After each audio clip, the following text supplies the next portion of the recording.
And we're back for another one. Got Fairy Coatcast. Claimed more thrones being claimed that have nothing to do with me, unfortunately. And now Relay is jacking the Wild Hunt. Mike Glade's Barbarians tried it, got riggedy wrecked.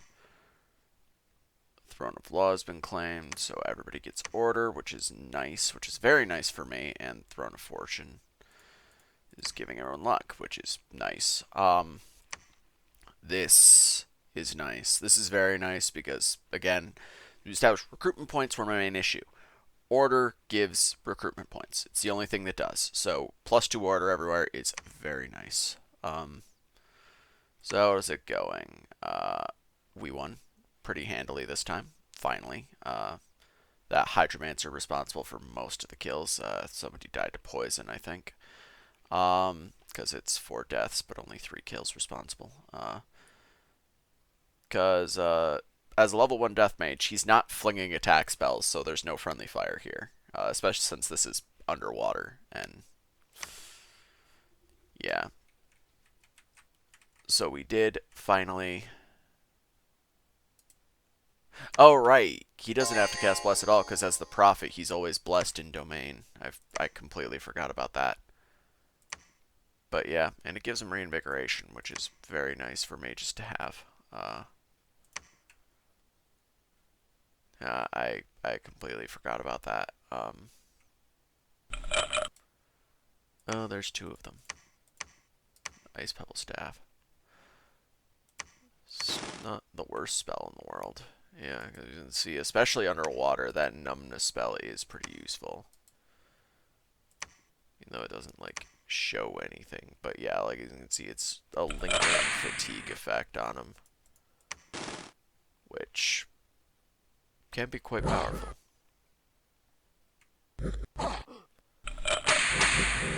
Yeah, the Shamblers engage. They're spamming Water Strike on the Atlanteans, but that's yeah, that's just how Hydromancers do underwater.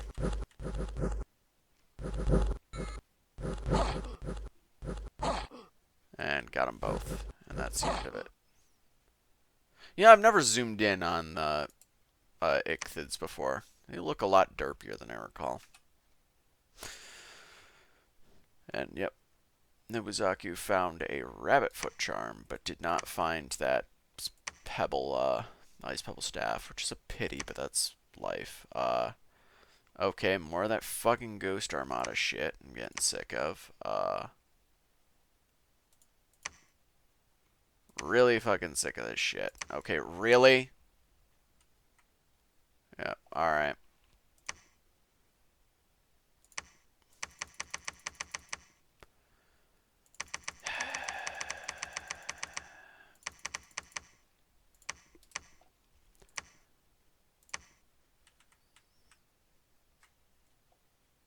Yep, okay, so that actually was actually no resistance. So they don't stay. So I can actually just send to anybody and everybody. So, like, both of you. Just go reclaim those areas. So this is just really just a massive annoyance is what it is. Which... Okay, no, so I should actually just stick with what I can of that for now. Because I lost a large amount of resources, because both of those would be going here.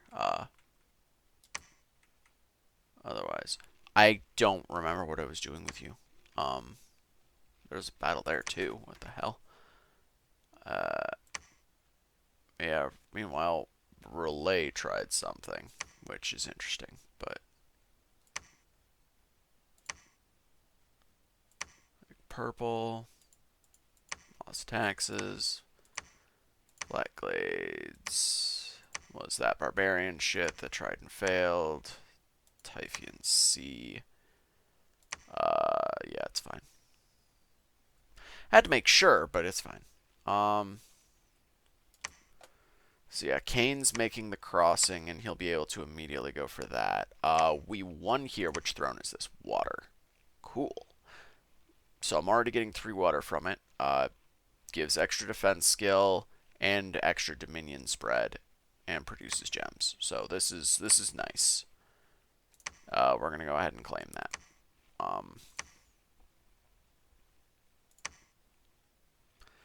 Cellophase. Maybe this will work. Maybe it won't.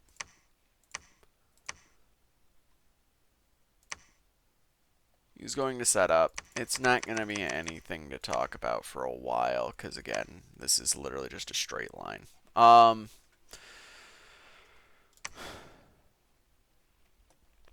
there's just that random lake.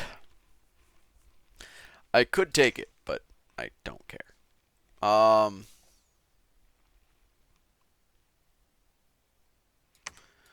So yeah, I am now in possession of and have claimed 2 thrones. So I'm still in the running. Well, will have claimed next turn. And those palisades are done, and the fortress over here is done, which is good. Yep, next turn I will be getting my Bakemono Sorcerer.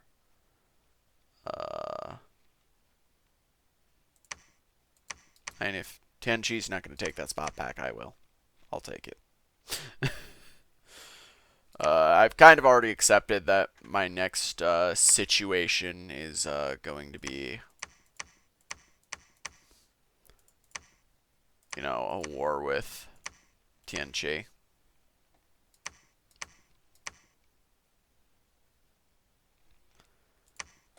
Alright, Raijin Gakaranda. No, jokes aside, okay, yep.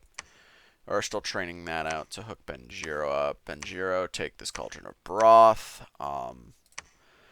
Okay, these guys are actually a great way to exemplify why I want my god. Just, you know, we're just going to tick monthly forging on this and have you just forging rings of wizardry until I need you for something.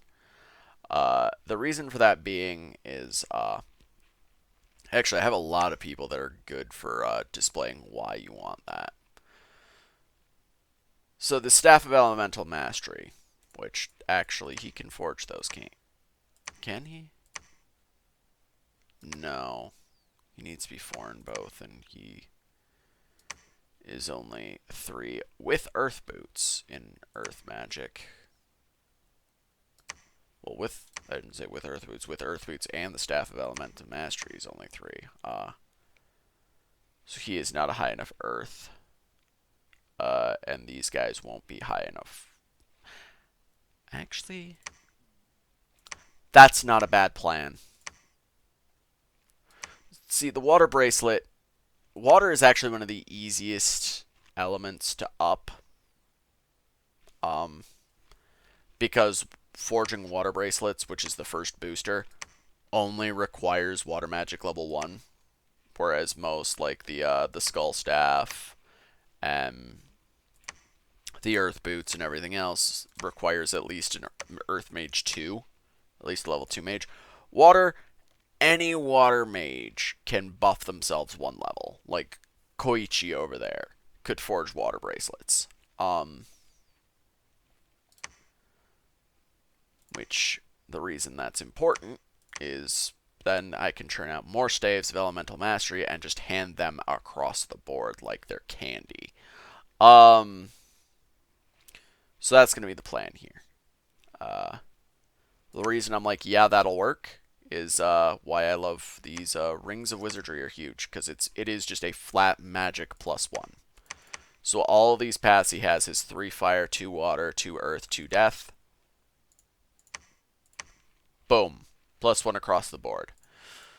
Which is very nice. The only other real way to get that is if I give everyone crystal shields. Crystal shields are very nice because they cast Power of the Spheres at the start of battle, which is normally a Astral Pearl spell that only Astral Mages have access to, but that also gives a +1 bonus to all magic paths. So those are really the 2 ways to give a flat bonus like that across the board. And so now the reason I have him with that and forging a Ring of Water is because Staff's Elemental Mastery, while in his case, like, it requires air and earth, there is a completely identical thing over here that's fire and water. So either way, it gives you the exact same item with the exact same bonuses, I think. I'll double check that. Not that, not Tree Lord. No, actually. So they do different things. Okay. The elemental is still high enough, but the actually, what the fuck am I doing? Give that to him. Yeah, for now.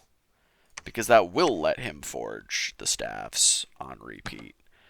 So, yeah, so the Earth and Air one gives shock resistance and stone skin, which...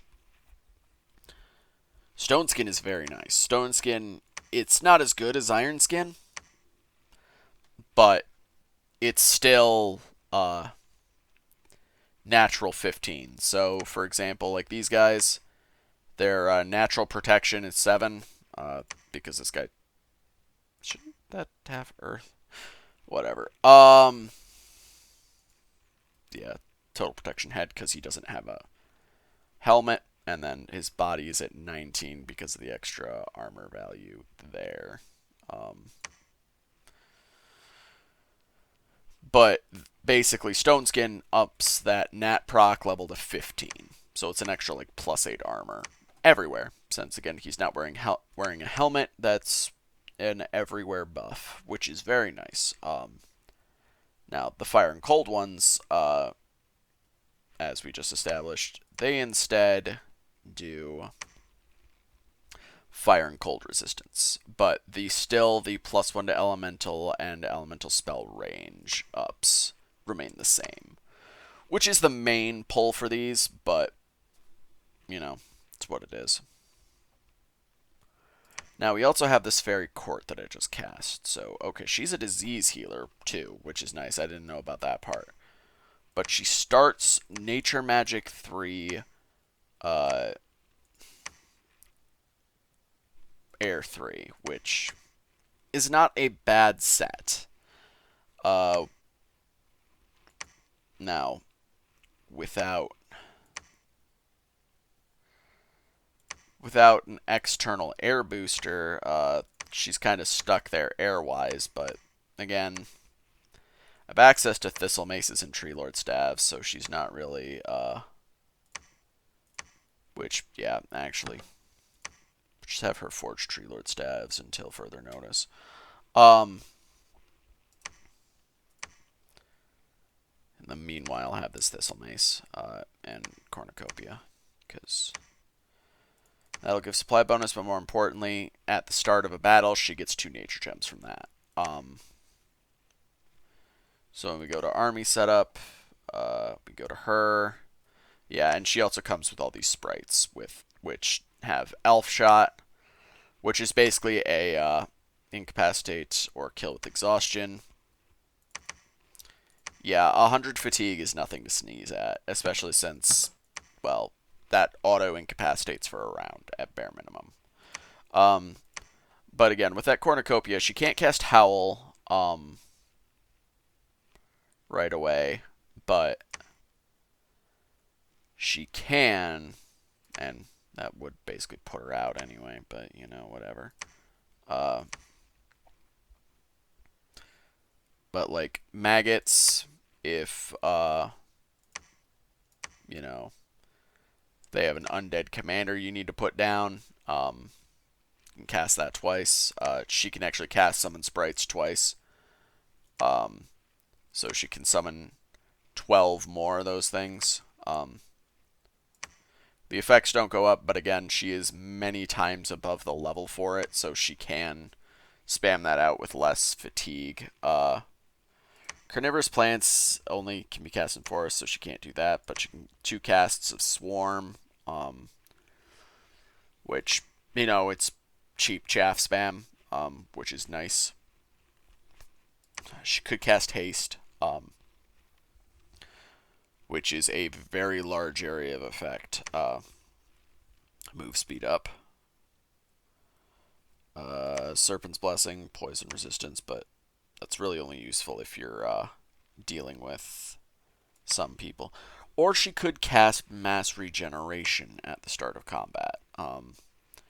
Granted, that's basically going to be it from her for the entire battle, because she is just at 4 for now, so she's just barely able to cast that. Though she will be getting a Tree Lord staff, so maybe not. But still, Mass Regeneration is very useful, and that Cornucopia basically allows me to cast it once for free, which is very nice. Things that let you cast good spells for free should not be frowned upon. Okay, why is the unrest here so high? We'll bump the defense up to 72. I mean, sure, I just lost it to the Undead, to the Ghost Armada, but still.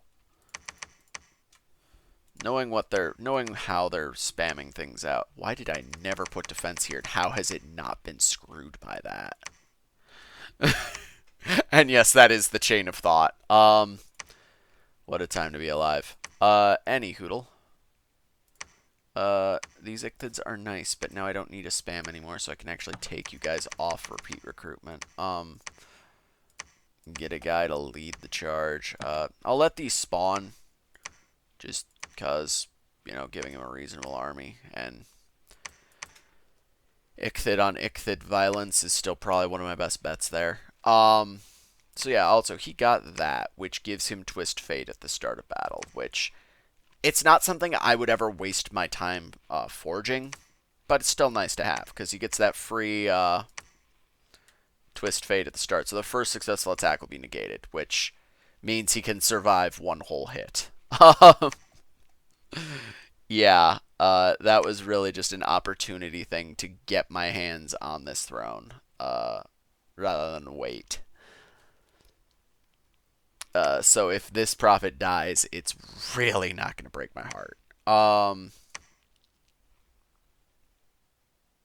King said, you know what, we'll have you just forge skull staves. I could use some. Get a few of those. A little bit of this, a little bit of that. You know how it be. So yeah, this is a thing. Yeah, Abyssia really is just trusting me on this. I don't know why, as I have troops on multiple borders with him. But he is just trusting me with this. And, oh, that's scary. Very scary. So, I'm going to go ahead and assume we're about to be at war with Relay. Which is, first off, not a situation I want to be in. And second, I need these copies again. Thank you, Throne of Order, by the way. Because all those extra recruitment points are glorious. Because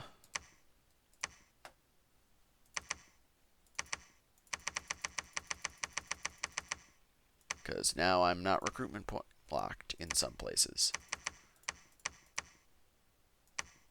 That I was recruitment point locked. Alright, you need to stop summoning allies. You just research for now. I think, yeah, I'm one turn off on that, but whatever. Because the Smith himself can control some of them. Which is good. They don't need to worry about morale. They have max morale, so I don't need to worry about that part of it. All the mages are doing stuff. Good. We are advancing there. I am prepared for a war with Tianchi. What in the frick is this? Murmur to wield the horror. Oh, so that's what a horror looks like. Yeah. Yeah, you know, it says something that in all of my supposedly 100+ hours in this game, I have never once seen a horror before. And, I feel like that's a completely accurate statement of what it is. I would like that. I would very much like that territory. Do I think I can? No. No, I don't. I don't like my odds there. But yes, meanwhile, I have all of these free dead troops being spawned by these Mound Fiends, which is very nice. They are Reanimator priests, and they do have Reanimator. So basically, anytime he kills someone, they have a chance to come back soulless, and he can use his priest levels to give me free stuff, which is what they've been doing. I very much like free stuff. Free stuff is quite nice. Have you guys cast Twiceborn? No. This will only take a second. It's sort of a limited invulnerability, immortality, because it, like when they died, they're revived as a white mage. So it turns them into an undead, basically, but it means they're not old and they're pretty affliction resistant. So that's a thing. Yeah, and this is the place they tried me. So let's go ahead and just start drumming up what troops I can elsewhere. Again,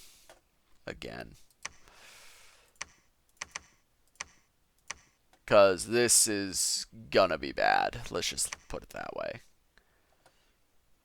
Because an Illithid Lord, plenty of Illithids, and Leo Campi. It's not gonna be a good time.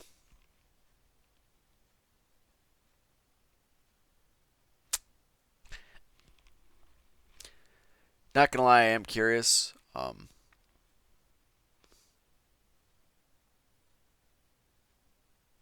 am tempted there too, but can't do that here, obviously. Where is Mound Fiend?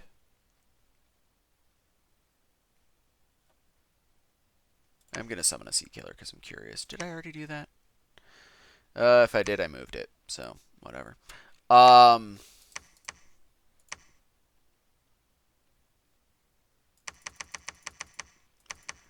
at least I can get some Shamblers there too, because of the Shambler Reef. Oh, right. I have the access to this. See, this is one of those things where I could be going Ichthid Warriors and actually getting, like, armored troops. But non-armored Ichthids have this net, which is very nice to use. Especially when you got this crap going on. So, yeah, I would rather not be at war with Relay, but I feel like I'm at war with Relay. Again, not a situation I wanted, but here we are. And we're going to have to let the chips fall where they may on that one. Don't like it. Don't like it one bit. Why don't you go ahead and just monthly forge winged helmets for now. I don't have a lot of air that needs boosting, but I have enough of it that I just need some in the back. And honestly, they're not bad helmets. Like, they're 22 defense, no encumbrance helmets. So they're not bad. Like, even for things that don't have air magic, you know, at least it's a helmet. Like, it's one of those situations. But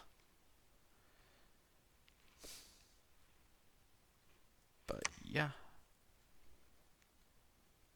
that's gonna do it for this turn. Maybe Masakata's army can take on that horror. We will try. Let's put it that way. So yeah, he's gonna need to go at least here. That might not freeze over, actually. We'll see. Yeah. Alright. That's gonna do it for this turn. See you guys next turn. And we're back. So we have another Demon Knight claiming Throne of the Moon. I got the Throne of Water. No new wild stuff going on. We did claim that one province that I tried to. Cast Summon Sea Killer. Bruh.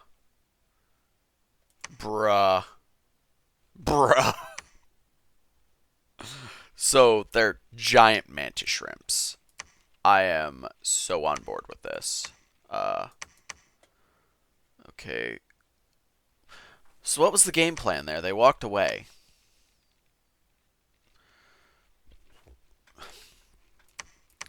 I don't know why.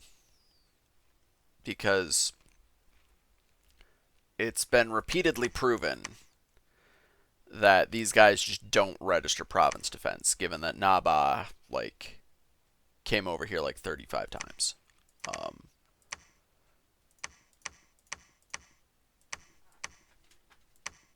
For, like, no discernible benefit. I do actually want to set this up in a 2020 split. The reason being is I want the Kappas slightly behind these guys. So they'll attack closest with the nets, and then these boys will come in to do shock. That's the tactic. That's the tactic we're going with here. Now again, I need Kappas everywhere. I need so many Kappas that it's not even funny. I'm gonna send him over there to pick up more of the other boys. You know what? It's literally 1 gem to spam Manta Shrimps. And that is good nat proc, good damage underwater.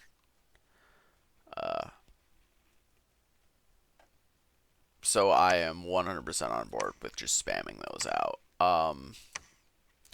This could go either way. Those are ichthyds. They do have the nets.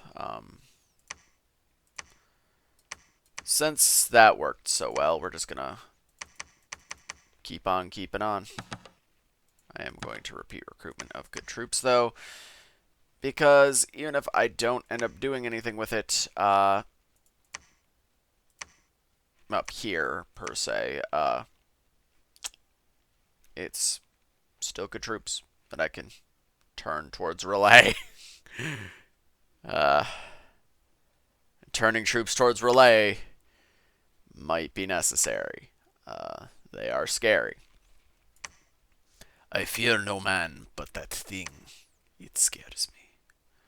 Yeah, and there's still that fucking horror there. Murtawheel.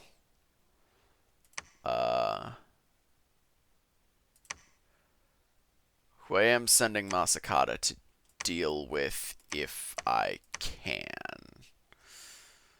It is just fall, so this temperature should drop. The question is, will it drop enough? Because I am heat scale 3, which is a bit of a problem with that. So yeah, like, this will never ever freeze, because this will never drop below, like, 2 heat. That said, you get this and this. So now you have that. So now you can also be monthly forging Staffs of Elemental Mastery. And you know what? You can go ahead and have that one. So now you have Stone Skin on at all times, which bumps your proc up to 23. Does make you a bit susceptible, but apparently you already have something that makes you cold resistant. I don't know what. Is that just natural, or no, it's not.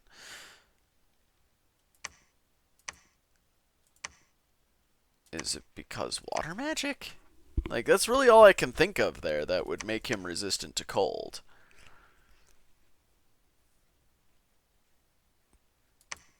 I don't know where he's getting the fire resistance either. I assume from his paths and fire magic. But for him, it's only a 5. Whatever, I guess. You swap that out for a Tree Lord staff, and you know what? Go ahead and put on that helmet. Now you are Air 4, Earth, oh, not Earth, Nature 5. So you've got options now.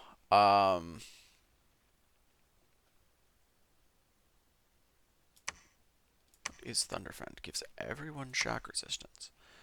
It's not terrible. If you're running into an army that does that.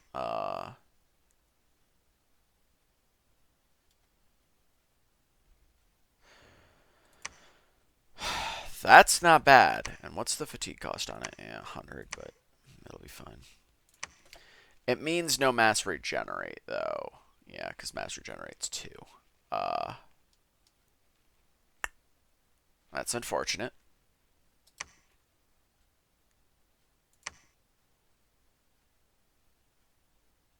But, actually...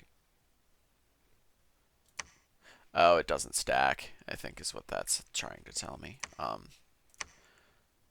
So with that in mind, though, here. Have like 10 nature gems. So now you're good. At that point, though, while you're at it, where is it? Howl.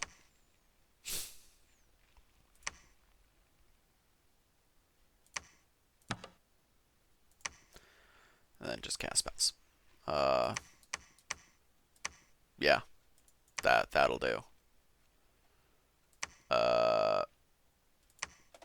could have you just go into the Tengu clan hold.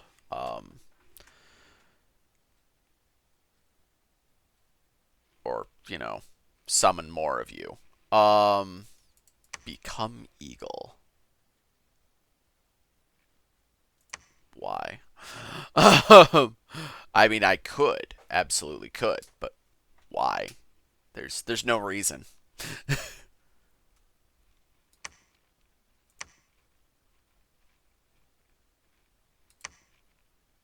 Could summon Zephyrs. Summon Springhawks.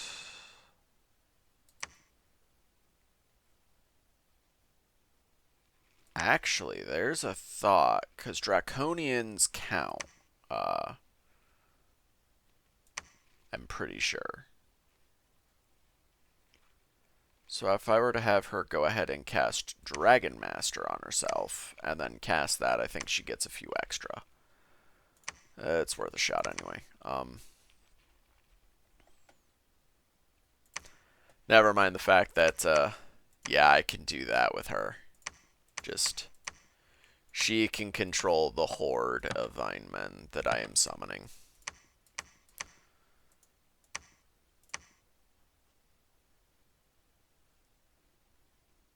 And that's gonna... These episodes are stretching a bit long, and I kind of apologize for that.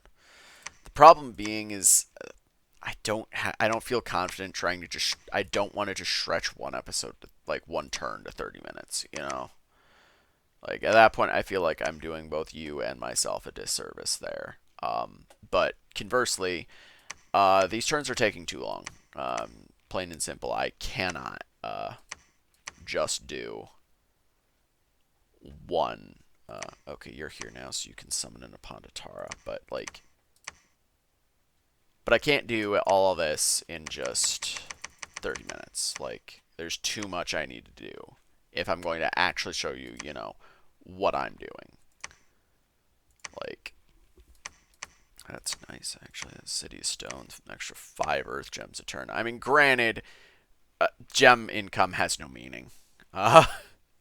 It really doesn't. Blood Slaves are the only thing I don't have a crap ton of coming in. And if I had blood, that would change. Which I could have, actually. I do have that whole Oni General thing going on. Like, and if he was Death 4, I could do Dionis with him. But actually, I could probably make him Death 4. Yeah, I know I had a Skull Staff around here somewhere.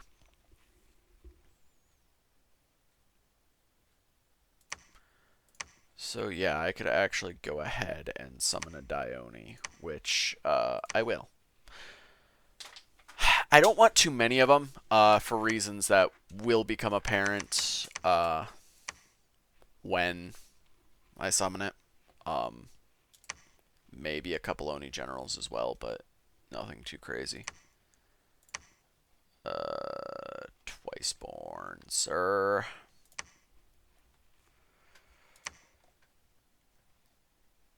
I still have no clue why I have you here and why I haven't moved you at all.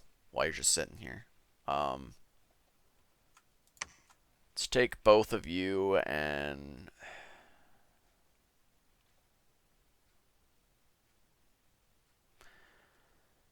Yeah, I think it's time we just embrace the fact that we're gonna go to war with Tianchi. Like, it's just... It's happening. Like... It's happening. No, but, memes aside, it's the most logical conclusion. Like, if I can wipe them out, I might be able to make it all the way to that throne, depending on how much territory they have. Which, again, another throne for me is a definite plus right there. Plus, maybe that one too. Again, I don't know how much, excuse me, they've expanded. Because this should be fairly close to their capital as is. And that said, I'm already here. Like, I am already obscenely close. Like, half of the not China over here is already mine. Like, and they're just kind of over here, and they expanded here last. So, they have to have expanded at the very least north. Yep, there's Kalem proper. And it's a citadel. That's, yeah, that's great. Yetis. Okay. That's concerning in and of itself. Kylum took Ind itself. Is Ind even still alive? Supposedly.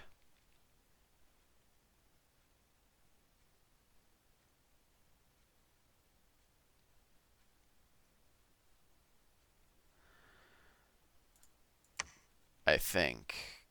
Maybe? I don't know. They don't appear to be dead yet, but they lost Ind itself to Kylum.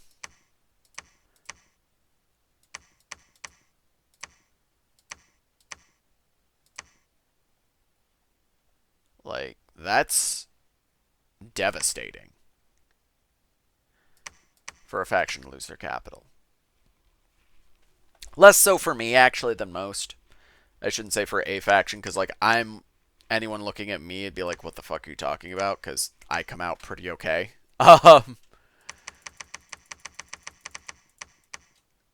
That's more for the unrest than anything else.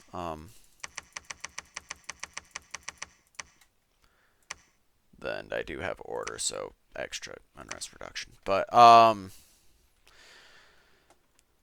like, because that's the thing is, most factions, I'm pretty sure Ind among them, and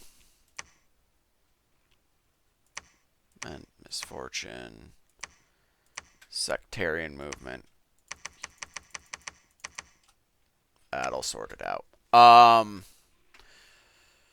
But, like, most factions, not me, I'm one of the incredibly lucky ones that way, in part to make up for it. But yeah, like, these are all on non-forts, but like, yeah, like,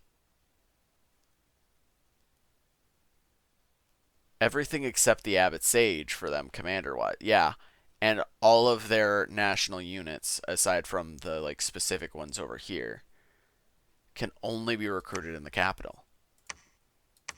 So like, they've lost access to all of these troops entirely.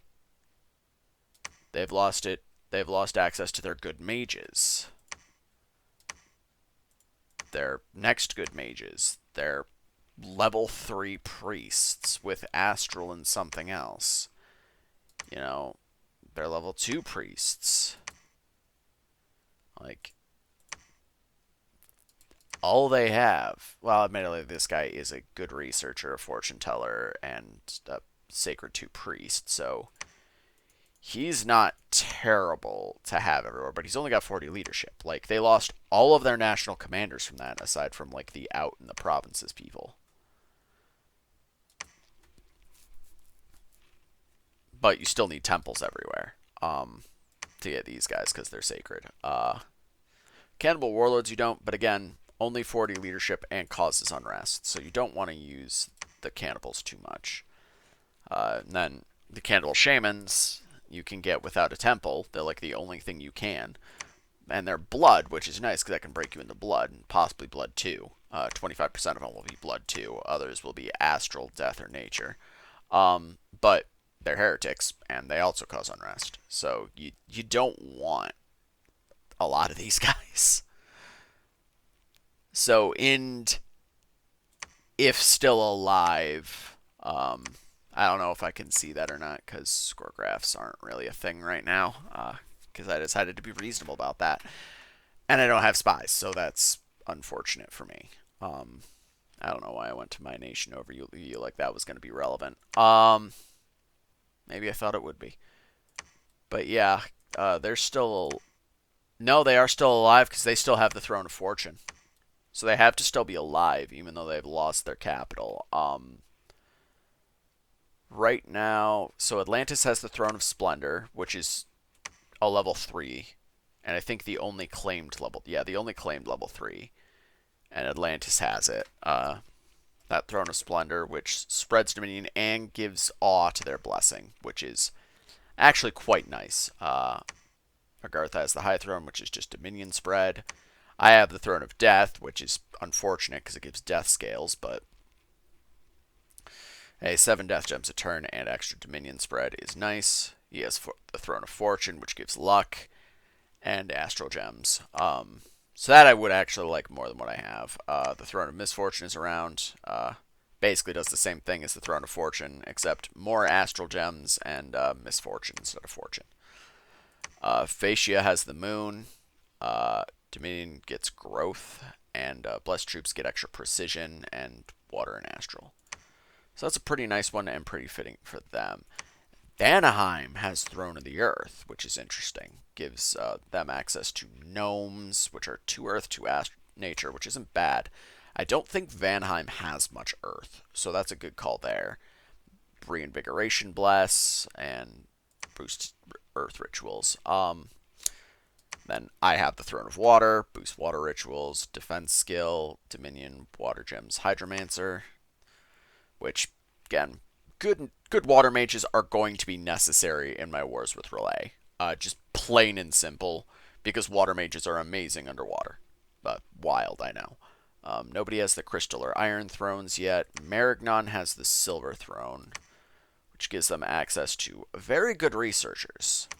They're a bit expensive, and since they're not sacred, they have pretty high upkeep, as that's more than 10 gold a turn. That's more than 15 gold a turn, actually. Not that that matters in this, and brings 100 gold a turn. So that's pretty good, all told. And then Golden Throne. Domain, 200 gold, and basically instead of earth, it's fire for gold. And then they have a chance to have some more. The big problem with these guys is they're old. Both of them. Both gold and silver are old. And neither of them have access to anything that would get around that. So they will get diseased and die reasonably quickly. But over here, I forget what that's called in this era. Throne of Zeal. Extra morale on the bless. All blesses give morale +1, if nothing else. So that's basically just doubling that, which isn't bad. And Uruk has that strength +1, Throne of the Second Age. Pairs very well with them. Fair dues there. Phaeacia also has the Throne of War, so they get attack skill and more morale. Airmore has the Coral Throne, which is surprising to me, because that's an underwater one. It has to be, especially since Triton Troopers out of it, which are underwater only. So, like, if it's on land, it's literally worthless. So So yeah, they have that. Then Man has the Throne of Pestilence, which is basically a shittier version of the Throne of Death. But you still get that death scale. So all the downsides with less positives. Relay has the Throne of Flames, so 5 fire gems and fire resistance. Good to know when going in. Granted, the fire resistance is only for blessed troops. Uruk also has the Throne of Spring, which gives growth, which is nice, and lets them get Mages of Spring, which have extra health during spring season and are 2 air, 1 nature. Not bad mages, but I don't know how useful they are really. Then Abyssia has the Throne of Autumn, which gives death, which is unfortunate, but gives Earth Gems and Autumn Mages, which have Strength of the Autumn, and are Earth to Death 1, which could be useful. And in addition, Shibalba has the Throne of Law, which gives Order +1 to him. Yeah, so right now I'm tied for the lead, I believe. Actually, in terms of sheer Ascension points, I think I'm in the lead, because Phaecia has 3. Uruk has 2.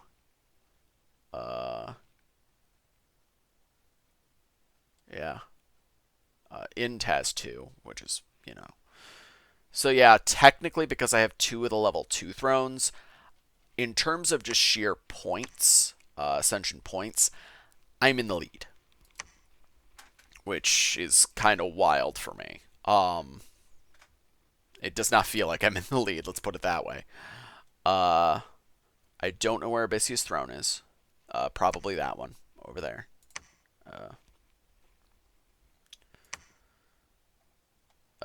Relays is probably this one. It might also be this one, though. Airmore is somewhere in here. So they might have this throne, or this throne.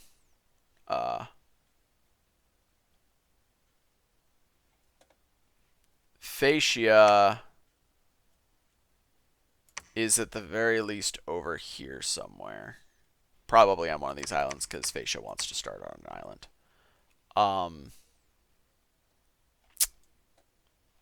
So yeah. Anyway, I gotta call the episode here.